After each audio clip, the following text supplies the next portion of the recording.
The time of the judges brought liberation, but it also brought instability.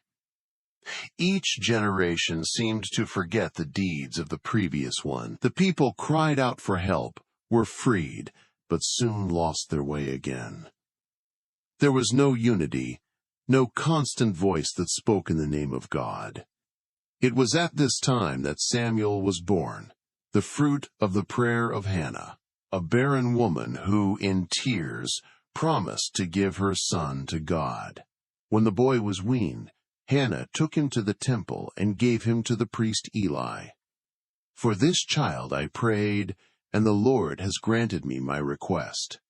Samuel grew up before the altar, listening to prayers and songs.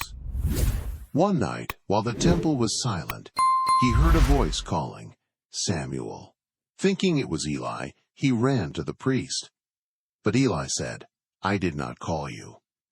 This happened 3 times, until Eli realized it was God who was speaking.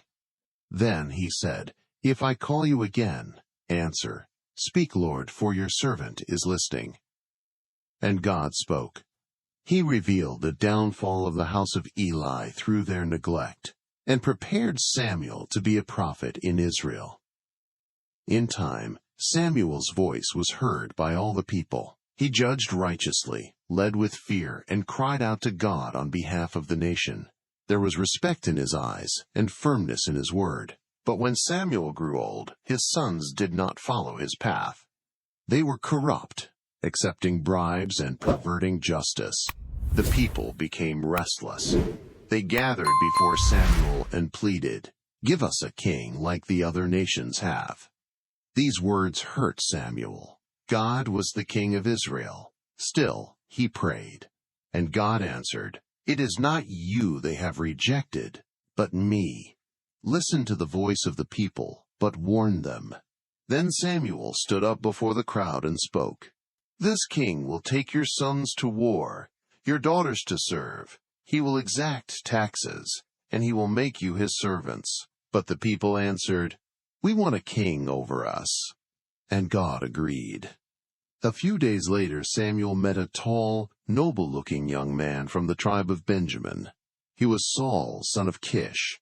He was looking for lost donkeys, but he found a greater destiny. God had told Samuel, "This is the man." On the mountain, in front of the people, Samuel anointed Saul with oil and declared, "This is the king whom the Lord has chosen." Some rejoiced. Others doubted. But a new era had begun. Keep following the channel to watch the next chapters of this incredible journey through the Bible. Let's learn every detail of the greatest story of all time,